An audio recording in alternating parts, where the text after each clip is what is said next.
രണ്ട് ദുരിതങ്ങളാണ് ഞാൻ ആമുഖത്തിൽ സൂചിപ്പിച്ച പോലെ നാം വഹിച്ചുകൊണ്ടിരിക്കുന്നത്. ഒന്ന് കേന്ദ്രത്തിന്റെ, മറ്റൊന്ന് കേരളത്തിന്റെ. നമ്മുടെ നാടൻ ഭാഷയിൽ പറഞ്ഞാൽ കലക്കപ്പത്തിന് തീയിട്ട പോലെ നടിയിലും മുകളിലും ചൂടാണ്.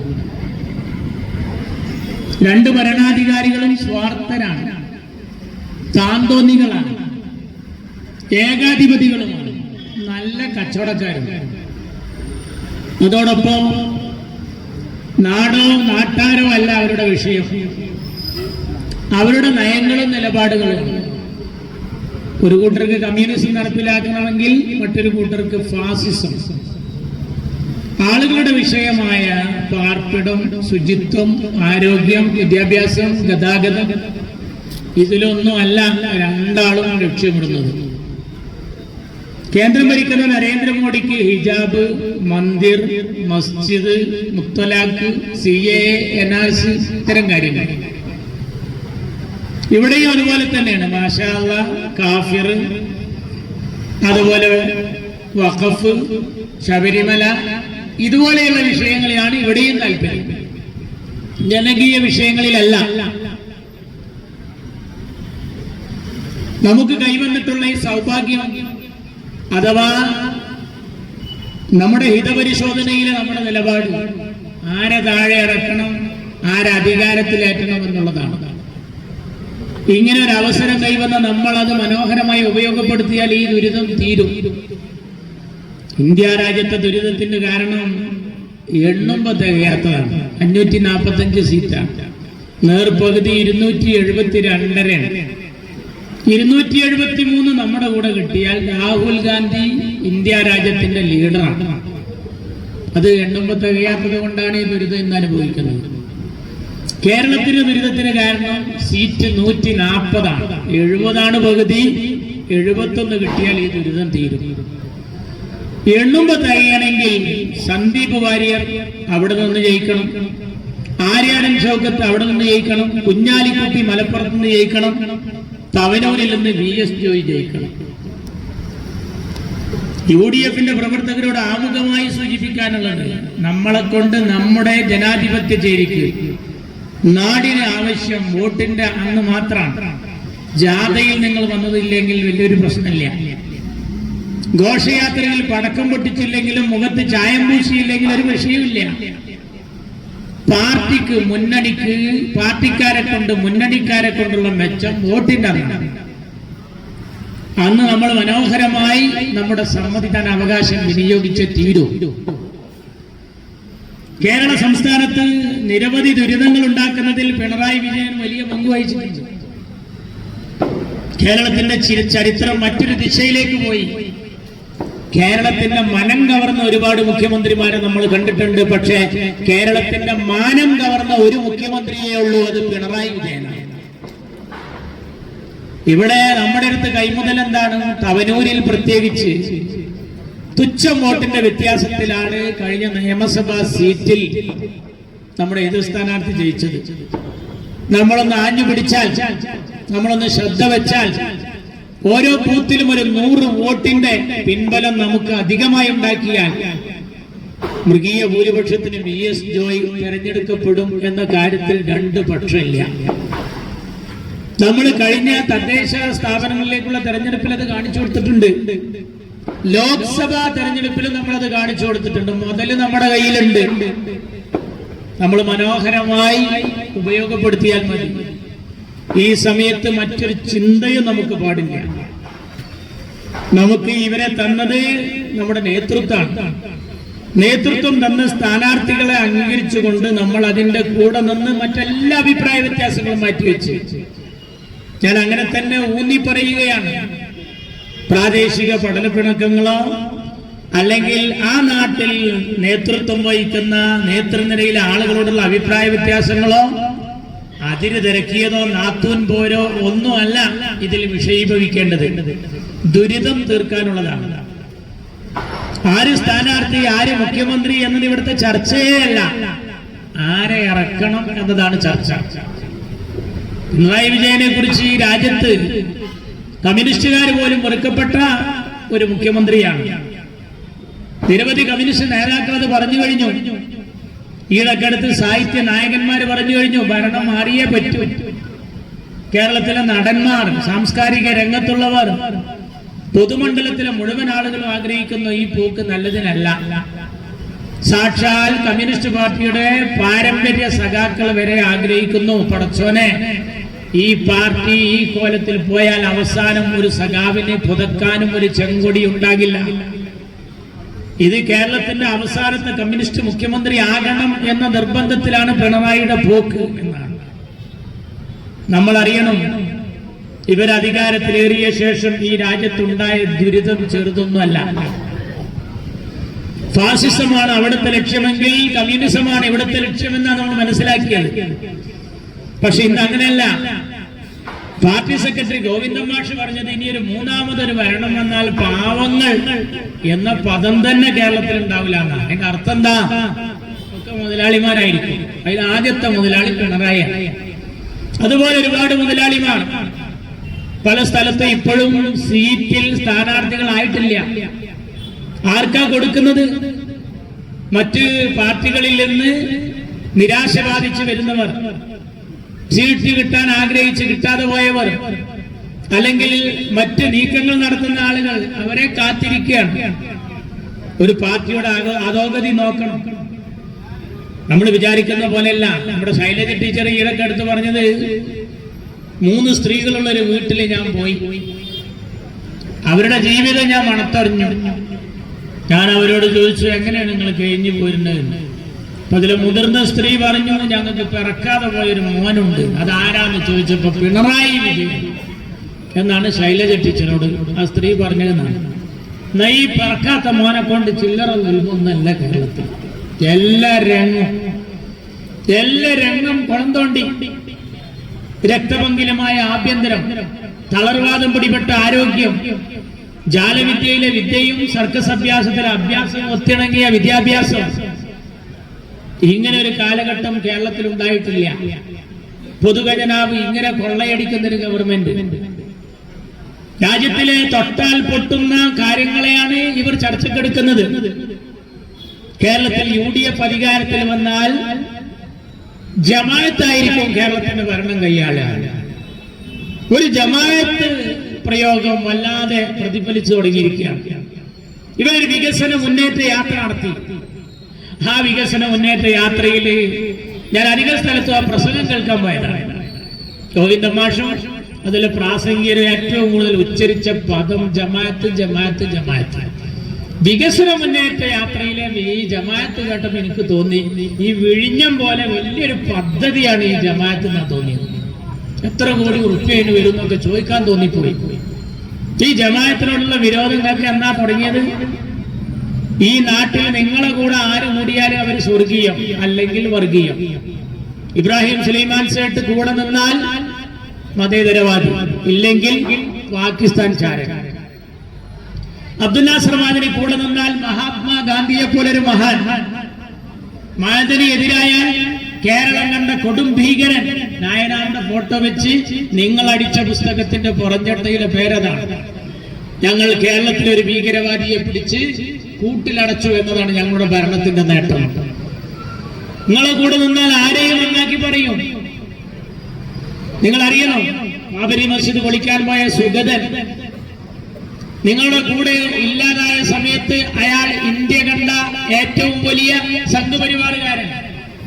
എന്നാൽ ഇവിടുത്തെ MLA അദ്ദേഹത്തെ ഉപമിച്ചത് ഖലീഫ ഉമറിനെ പോലത്തെ മഹാൻ എന്നാണ്.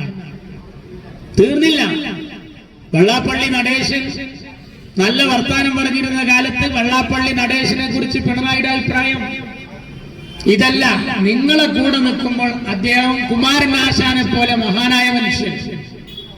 എന്നാൽ അദ്ദേഹം നിങ്ങളെ കൂടെ നിൽക്കാതെയായാൽ കേരളം കണ്ട കേരളത്തിൽ വിഷം തുപ്പുന്ന കേരള തൊഗാടിയാണ്. അങ്ങനെ തരാതരം പോലെ കാര്യങ്ങളെ മാറ്റി പറയുക. ഇത് ഇന്നും ഇന്നലെയും തുടങ്ങിയ സോക്കടല്ല, ഇത് നരേന്ദ്രമോദിയുടെ രോഗമാണ്. ഗുജറാത്തിൽ കോൺഗ്രസ് അധികാരത്തിൽ വന്നാൽ അഹമ്മദ് പട്ടേൽ മുഖ്യമന്ത്രിയാകും എന്ന് പറഞ്ഞ അതേ വാചക കേരളത്തിൽ ഉപയോഗിക്കുന്നത്. അമീറും ഹസ്സനും കുഞ്ഞാലിക്കുട്ടിയും ചേർന്നുള്ള ഭരണം. ഉമ്മൻചാണ്ടി ഭരിക്കുമ്പോൾ എന്താ പറഞ്ഞത്? കുഞ്ഞൂഞ്ഞും കുഞ്ഞുമാണിയും കുഞ്ഞാലിക്കുട്ടിയും ചേർന്നുള്ള പരമ്പര. മതം കൊണ്ടുള്ള കളിയാണ്. രാഷ്ട്രീയത്തിൽ അങ്ങനെ ആളുകൾ ജയിച്ചു വരുമ്പോ അവരുടെ പേര് നോക്കാൻ പറയുന്ന മന്ത്രിമാർ, ചന്ദനപ്പൊട്ട് ധരിച്ച ചന്ദ്രൻ, നിസ്കാരത്തരമുള്ള നിസാർ അഹമ്മദ്, കുരിശ് ധരിച്ച കുര്യാക്കോസ്, എല്ലാവരും ഒത്തൊരുമയോടുകൂടി പോകുന്ന മണ്ണാണ് ഈ മണ്ണ്. ഓംകാര വിളികളും ഓശാന പാട്ടുകളും ഓത്തുപള്ളികളും നിറഞ്ഞ നാടാണ് ഈ കൈരളി. ഇവിടെ കർക്കിടക മാസത്തിലെ രാമായണം, ഡിസംബർ മാസത്തിലെ ബൈബിൾ, റമദാൻ മാസത്തിലെ ഖുർആൻ എല്ലാം അന്തരീക്ഷത്തിൽ മുഖരിതമാകുന്ന മണ്ണാണ്. ഈ നാട്ടിനൊരു പ്രത്യേകത ഉണ്ട്, പഠിക്കണം. പഴയ ആളുകൾക്കറിയാം. ഇതെല്ലാം മുദ്രാവാക്യം. Mannam, Pattam, Shankar, Chacko, Mannathu Padmanabhan, R Shankar, P T Chacko, ബാഫക്കിത്തങ്ങൾ, ഇവരെല്ലാം ഒത്തിണങ്ങിയ ഒരു രാഷ്ട്രീയമാണ് കേരളത്തിന്റെ സാംസ്കാരിക കൈരളിയുടെ രാഷ്ട്രീയം എന്നുള്ളത്. ആ രാഷ്ട്രീയം പൈതൃകമായി തുടരുകയാണ്. ഇങ്ങനെ ജാതി പറഞ്ഞൊരു കാലഘട്ടം ഉണ്ടായിട്ടില്ല, ഇങ്ങനെ മതം പറഞ്ഞൊരു കാലഘട്ടം ഉണ്ടായിട്ടില്ല. എന്നാൽ കമ്മ്യൂണിസ്റ്റ് മാർക്സിസ്റ്റ് പാർട്ടിക്ക് BJP-യെ പോലെ ജീവിക്കാൻ മതം ആവശ്യമായി വന്നിരിക്കുകയാണ്. വിരോധിയായ പാർട്ടിക്കെതിരെ വർത്തമാനം പറയുന്ന ആളെ വകവരുത്താൻ മാർക്സിസ്റ്റ് പാർട്ടി പണ്ട് ഉപയോഗിച്ചിരുന്നത് കടാരയാണെങ്കിൽ ഇന്ന് മാർക്സിസ്റ്റ് പാർട്ടി ഉപയോഗിക്കുന്നത് മാഷാ അല്ലാഹ് എന്ന സ്റ്റിക്കറാണ്. വ്യത്യാസം നമ്മൾ മനസ്സിലാക്കണം. കാഫിർ സ്ക്രീൻഷോട്ട് വെറുതെ ഉണ്ടായതല്ല. ആ പദപ്രയോഗത്തിന്റെ മാപ്പ് ആരാണ് എന്ന് ഇതുവരെ കണ്ടുപിടിക്കപ്പെട്ടിട്ടില്ല. ഷാഫി വടകരയിൽ വന്നപ്പോ ഷാഫിയെ തോൽപ്പിക്കാൻ ശൈലജ ടീച്ചറെ കുറിച്ച് ഷാഫി ഇറക്കുന്നത് പോലെ ഒരു നോട്ടീസ് ഇറക്കുകയാണ്. എന്നിട്ട് അത് വാട്സപ്പിൽ ഇടുകയാണ്. വാട്സപ്പിലിട്ട ഒരു പ്രത്യേകത ഉണ്ട്. എവിടെ നിന്നായി ഇതിന്റെ ഉത്ഭവം എന്ന് പിടിക്കാൻ എളുപ്പമാണ്. നിങ്ങൾ പഠിക്കണം. അവിടുത്തെ ബ്ലോക്കിന്റെ പ്രസിഡന്റ് ആയിരുന്ന സഖാവ് DYFI-കാരൻ, പഴയ വർക്കിംഗ് കമ്മിറ്റി അംഗം റിബേഷ്, അയാളെ മൊബൈലിൽ നിന്നാണ് ഇത് കിട്ടിയത്. പോരാളി ഷാജിയിലൂടെ കടന്നുപോയത്. സഖാക്കളുമായി ബന്ധപ്പെട്ട റെഡ് കൗണ്ടേഴ്സ് ഈ ഗ്രൂപ്പുകളിലൊക്കെ ഇത് കടന്നു വന്നു. ഇത് എവിടെ നിന്ന് കിട്ടി എന്ന് പോലീസിന് ഇതുവരെ കണ്ടെത്താൻ കഴിഞ്ഞിട്ടില്ല. നമ്മളെ കേരളത്തിന്റെ പോലീസ് മോശക്കാരെന്നല്ല. ഇപ്പൊ ഈ ഒരു കൊല്ലത്തിനടുത്തായി നമ്മുടെ കേരളത്തിൽ നല്ല കാറ്റും മഴയുള്ള സമയത്ത് ഇവിടെ തിരുനാവായ ഭാഗത്തുള്ള ഒരു കുട്ടി വാട്സപ്പില് ഓന്റെ വക അവധി പ്രഖ്യാപിച്ചു. അവർക്ക് സ്കൂളിൽ പോകാനുള്ള മടിയുണ്ട്. അവനൊരു അവധി പ്രഖ്യാപിച്ചു. ഒരു സ്ക്രീൻഷോട്ട് ഉണ്ടാക്കിയിട്ട് പറഞ്ഞു, കടുത്ത കാലവർഷക്കെടുതി കാരണം മലപ്പുറം ജില്ലയിലെ പ്രൊഫഷണൽ കോളേജുകൾ ഉൾപ്പെടെ എല്ലാ വിദ്യാഭ്യാസ സ്ഥാപനങ്ങൾക്കും ഇന്ന് അവധിയായിരിക്കുന്നതാണ്. ഞാനന്ന് പോളിയിലുണ്ട്. പോളി ചെന്നപ്പോ കുറെ ആൾക്കാരെ ആബ്സെന്റ് ആണ്. പ്രിൻസിപ്പൾ ചോദിച്ചാൽ ആരും കാണാനില്ലല്ലോ. ഞാൻ പറഞ്ഞു, എന്താവും ജനങ്ങളൊക്കെ മഴയല്ല, ഉറങ്ങായിരിക്കും.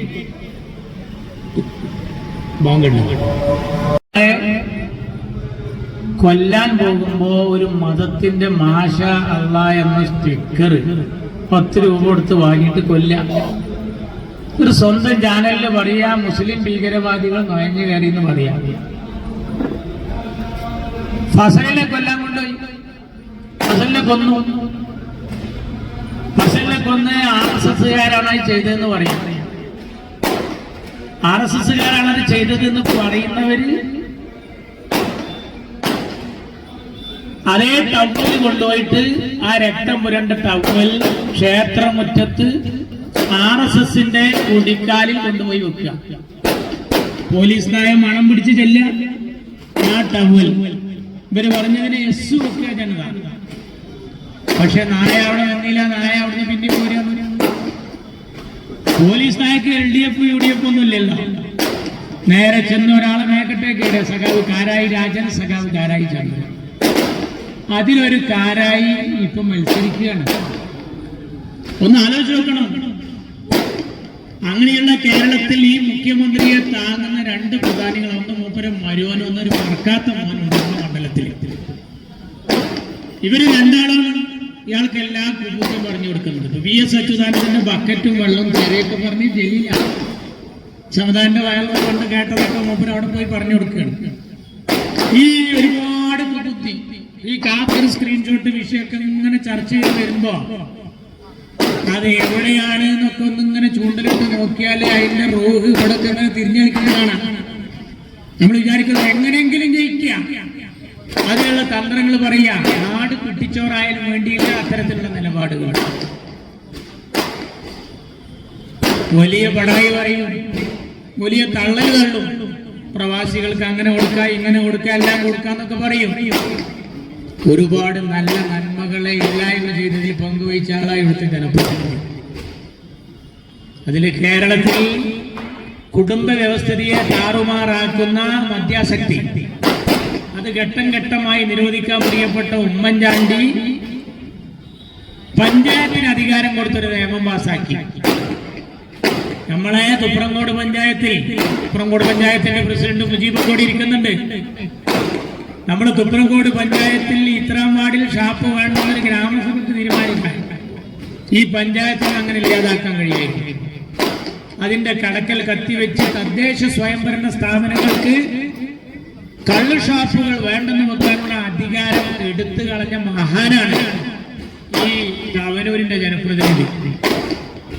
ജനങ്ങൾക്ക് പ്രതികരിക്കാനുള്ള സമയമാണ് വന്നിട്ടുള്ളത്. രോഗാതുരരായ ആളുകളിൽ ഏറ്റവും കഷ്ടപ്പെടുന്ന രണ്ട് ടീമാണ്. ഒന്ന് ക്യാൻസർ രോഗികൾ, കീമോ ചെയ്യുന്ന ആളുകൾ, മറ്റൊന്ന് ഡയാലിസിസ് ചെയ്യുന്ന ആളുകൾ.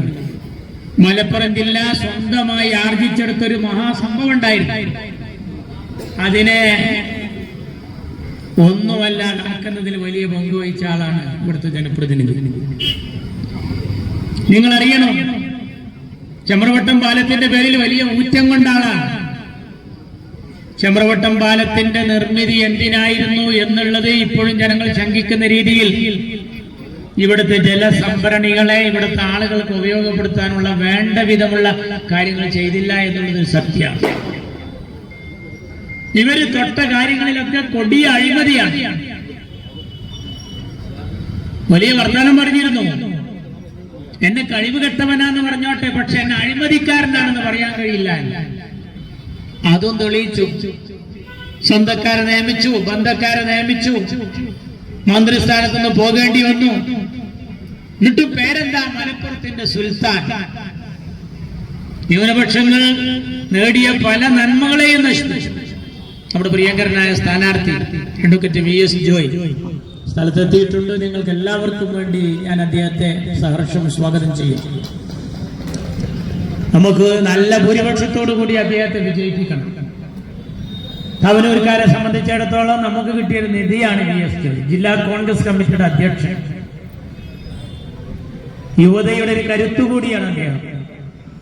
ഇവിടെയുള്ള മുസ്ലിം ലീഗുകാരോട് എനിക്ക് പറയാനുള്ളത്, VS ജോയ് കോൺഗ്രസിന്റെ നിർദ്ദേശിച്ച വ്യക്തി മാത്രമല്ല, പാണക്കാട് തങ്ങളുടെ ഇന്ത്യൻ യൂണിയൻ മുസ്ലിം ലീഗിന്റെ സാരഥിയും സ്ഥാനാർത്ഥിയുമാണ് പ്രിയപ്പെട്ട VS ജോയ്. നിങ്ങളൊക്കെ വാർഡുകളിൽ നിങ്ങൾ കോണിക്ക് എത്ര വോട്ടാണ് കൊടുത്തത്? അതിനേക്കാൾ വലിയ മാർജിനിലുള്ള ഒരു വോട്ട് നിങ്ങൾ കൊടുക്കണം. പ്രിയപ്പെട്ട ജില്ലാ പഞ്ചായത്ത് മെമ്പർ ആരതിയും ഇവിടെ എത്തിക്കഴിഞ്ഞു. ഞാൻ ഇനി നീട്ടിപ്പരത്തി പറയാൻ ആഗ്രഹിക്കുന്നില്ല. ധാരാളം പ്രാസംഗികർ ഇവിടെ ഉണ്ട്. നിങ്ങളുടെയൊക്കെ വിലപ്പെട്ട വോട്ടുകൾ കൈപ്പറ്റി അടയാളത്തിൽ രേഖപ്പെടുത്തി VS ജോയിയെ വമ്പിച്ച ഭൂരിപക്ഷത്തോടുകൂടി വിജയിപ്പിക്കണം. ഈ തവണ UDFന് തവനൂരിൽ ലഭിച്ചിട്ടുള്ള പ്രിയപ്പെട്ട VS ജോയ് ജയിച്ച് ജനപ്രതിനിധി ആവട്ടെ എന്ന് ഞാൻ പ്രാർത്ഥിക്കുകയാണ്. അദ്ദേഹം ജയിച്ചു വന്നാൽ ഐക്യ ജനാധിപത്യ മുന്നണിക്ക് കേരള ഭരണം കിട്ടിയാൽ ആ മുഖ്യമന്ത്രിക്ക് കീഴിൽ ജില്ലാ കോൺഗ്രസിന്റെ അധ്യക്ഷൻ എന്ന നിലയിൽ തവനൂരിന് UDFന്റേതായ ഒരു മന്ത്രിയെ വരെ കിട്ടാനുള്ള സാധ്യത ഏറെ തെളിഞ്ഞു നിൽക്കുന്ന ഈ ഘട്ടത്തിൽ നിങ്ങൾ അതിനെ മനോഹരമായി ഉപയോഗപ്പെടുത്തണമെന്നാണ് എനിക്ക് സൂചിപ്പിക്കാനുള്ളത്. അത് നിങ്ങളുടെ ജനാധിപത്യത്തിന്റെ സമ്മതിദാന അവകാശം കൈപ്പറ്റി അടയാളത്തിൽ രേഖപ്പെടുത്തി നല്ല ഭൂരിപക്ഷത്തിന്, ചെറിയ ഭൂരിപക്ഷത്തിനല്ല, ഒരു നല്ല ഭൂരിപക്ഷത്തിന് അദ്ദേഹത്തെ തെരഞ്ഞെടുക്കണം. കാരണം കമ്മ്യൂണിസ്റ്റുകാർ പോലും വെറുത്ത ഒരു സ്ഥാനാർത്ഥിയാണ് LDFന്റെ സ്ഥാനാർത്ഥി. പുറത്തൂരിലെ ലോക്കൽ കമ്മിറ്റി ഇനി ഈ പാർട്ടിയിൽ വെച്ച് ഉറപ്പിക്കേണ്ടതില്ല എന്ന് തീരുമാനിച്ച ഒരാളാണ്. എടപ്പാളിലും വട്ടംകുളത്തും ബ്രാഞ്ച് ലോക്കൽ കമ്മിറ്റി യോഗങ്ങളിലും സമ്മേളനങ്ങളിലും ഇനി തുടരരുത് എന്ന് പറഞ്ഞൊരാൾ സ്വയം അദ്ദേഹം തന്നെ പറഞ്ഞു, ഞാൻ ഇനി ഒരു പൊതുപ്രവർത്തനത്തിനില്ല, ഞാനിതൊക്കെ അവസാനിപ്പിക്കുകയാണ് എന്നൊക്കെ പറഞ്ഞത് എന്തിനായിരുന്നു അറിയോ? പിണറായി ഒന്ന് പേടിപ്പിച്ചു നോക്കിയതാണ്. കാരണം പിണറായിക്ക് അറിയാം ഇയാളെങ്ങാൻ തെറ്റിയ ഇയാൾ പലതും വിളിച്ചു പറയും. പിണറായിക്ക് പേടിക്കുന്നത് അതാണ്. പിണറായി ഭയപ്പെടുന്നത് അതാണ്. അതുകൊണ്ട് ഇനിയും ഒരു ഇടതു മുന്നണി ഗവൺമെന്റ് വരിക എന്ന് പറഞ്ഞാൽ നാം മലയാളികൾ ഒന്നിനും പറ്റൂല എന്നാണ് നമ്മളൊക്കെ മനസ്സിലാക്കേണ്ടത്. ഞാൻ അവസാനിപ്പിക്കാം. ഒരിക്കൽ വന്നു, പിന്നെ കിറ്റ് നൽകി, അതിനുശേഷം പലതും പറഞ്ഞു, വീണ്ടും വന്നു, ഇപ്പതാ സ്ത്രീ സുരക്ഷ, പെൻഷൻ, അതൊക്കെ പറഞ്ഞു വരിക. ഈ ഓഫറുകളൊന്നും സ്ഥിരമായി കൊടുക്കാനല്ല, ഇവർക്കൊന്ന് വരാനാണ്. ഈ അബദ്ധം ഇനി നമുക്ക് വരാൻ പാടില്ല. മൂന്നാമതും വരിക എന്ന് പറഞ്ഞു കഴിഞ്ഞാൽ നമ്മൾ ഒന്നിനും പറ്റില്ല എന്നുള്ളതാണ് മലയാളികളായ നാം മനസ്സിലാക്കേണ്ടത്. മുമ്പൊരു സ്കൂളിൽ ഒന്നാമത്തെ പീരീഡിൽ ഇംഗ്ലീഷ് ഭാഷ വരേണ്ടത്. പക്ഷെ ഇംഗ്ലീഷ് ഭാഷ സ്പോർട്സിന് കുട്ടികളേറ്റ് പോയി. സ്പോർട്സിന് കുട്ടികളേറ്റ് പോയപ്പോ സയൻസ് ടീച്ചറാണ് വന്നത്. ആ പീരീഡ് ടീച്ചർ സയൻസ് എടുത്തു. രണ്ടാമത്തെ പീരീഡ് പിന്നെ പീരീഡ് തന്നെയാണ്, ടീച്ചർ സയൻസ് തന്നെ എടുത്തു. കുട്ടികളെ സഹിച്ചു. 2 തവണയും വന്നു. 2 തൊട്ട് പോയപ്പോ കുട്ടികൾ അങ്ങനെ ഇരുന്നു. കുറച്ചൊക്കെ ഒരു ബോറടി ഉണ്ടാവുമല്ലോ. മൂന്നാമത്തെ പീരീഡ് കണക്ക് മാഷ് ലീവാണെന്ന് അറിഞ്ഞു. ഇതേ ടീച്ചർ സയൻസ് ബുക്ക് എടുത്തിട്ട് ഈ ക്ലാസ്സിലേക്ക് കയറുകയാണ്. എന്നിട്ട് ടീച്ചർ പറഞ്ഞു, കുട്ടികളാണെങ്കിലോ മൂന്നാമത്തെ പീരീഡ് കണക്ക് മാഷ് ലീവാണെന്ന് അറിഞ്ഞപ്പോ ഇന്റർവെൽ സമയത്ത് സ്റ്റാഫ് റൂമിൽ പോയി ചോദിച്ചു, കണക്ക് മാഷ് ഉണ്ടോ? കണക്ക് മാഷ് ലീവാന്ന് അറിഞ്ഞാല് അന്ന് വലിയൊരുനാളും വെള്ളിയാഴ്ച വന്ന പോലെ. അപ്പൊ കുട്ടികളെല്ലാം ഹാപ്പി ആയിട്ടിരിക്കുമ്പോഴാണ് ടീച്ചർ പിന്നെയും മൂന്നാമത് ഇതേ ക്ലാസ്സിൽ കയറിയത്. എന്നിട്ട് ടീച്ചർ സയൻസ് എടുക്കുകയാണ്. കുട്ടികളോട് പറഞ്ഞു, മക്കളെ, മനുഷ്യ ജീവിതത്തിൽ ആവശ്യമായ 2 പ്രധാന ഘടകങ്ങളുണ്ട്, പറയാമോ? ഒരു കുട്ടി പറഞ്ഞു, ഓക്സിജനും കാർബൺ ഡൈ ഓക്സൈഡുമാണ്. അടുത്തിരിക്കുന്ന പെൺകുട്ടിനോട് ചോദിച്ചു, മനുഷ്യ ജീവിതത്തിൽ അതിപ്രധാനമായ 2 കാര്യങ്ങളെ പറ്റി പറയാൻ പറ്റും. കുട്ടി പറഞ്ഞു, വായും വെള്ളമാണ്. അബു തന്നെ ലക്കണ്ടായി. ഓനോട് ചോദിച്ചു, എന്റെ അയ്യത്തെങ്ങനെ കൗന്നെടുക്കണോ ചോദിച്ചു. ഇവ എങ്ങനെ ബോറടിച്ചിട്ട് ടീച്ചർ മൂന്നാമത്തെ വരവാണ് ഈ വരുന്നത്. അപ്പൊ ഇവ എങ്ങനെ ടീച്ചർ ടീച്ചർ ഒന്നും തോന്നരുത്. ഇന്നത്തെ സാഹചര്യത്തിൽ മനുഷ്യന് ആവശ്യമായിട്ട് വേണ്ടത് ഉസുറും പുളിയും തന്നിട്ടുള്ള 2 കാര്യമാണ്. കാരണങ്ങൾ 3 പ്രാവശ്യമായി ഇപ്പൊ ഇതേ ക്ലാസ്സിൽ കൊണ്ട് കയറിയായിരുന്നു എന്ന പോലെ മലയാളിക്ക് ഈ രംഗത്ത് വേണ്ടത് ഇതാണ് എന്ന് മനസ്സിലാക്കിക്കൊണ്ട് നിങ്ങൾ ജനാധിപത്യ ചേരിയെ ശക്തിപ്പെടുത്തുക. നന്ദി. ജയ് യു ഡി.